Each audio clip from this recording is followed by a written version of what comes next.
Hello, xin chào tất cả các bạn nhé. Chào mừng các bạn đến với cái channel của mình. Và hôm nay mình sẽ hướng dẫn các bạn dạy pick up khi dây chuyền đang sản xuất ở motor Panasonic NPM nhé.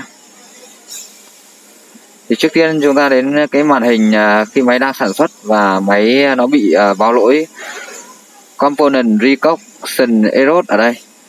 Tại vị trí table 4, feeder 5, holder 14. Thì chúng ta sẽ click chuột vào cái vị trí có mô phỏng hình cuộn linh kiện như thế này. Thì tiếp theo máy nó sẽ hỏi là bạn muốn di chuyển camera đến vị trí linh kiện hay không, thì bạn nhấn vào Yes.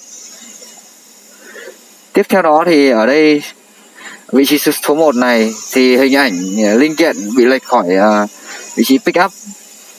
Thì bước thứ hai thì chúng ta sẽ fit nó lên đến đúng cái vị trí có linh kiện. Sang hình ảnh tiếp theo thì ở vị trí số 3, hình ảnh linh kiện có bị lệch khỏi pick up. Thì thứ tư là chúng ta đến phần này thì chúng ta sẽ thì có hai mục chúng ta nhận tự động và bằng tay. Recoupled này ấy, thì để máy tự động lấy tâm pick up của các loại linh kiện nhỏ.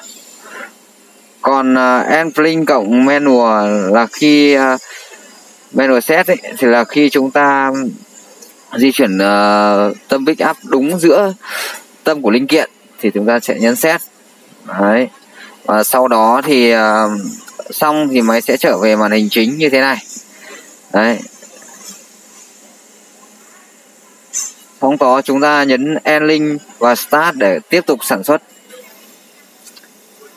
Ok, vậy là đã xong một cái công đoạn teaching pick up khi máy đang sản xuất rồi. Nếu các bạn xem video mà hãy đăng ký và nhấn chuông để theo dõi những video tiếp theo nhé.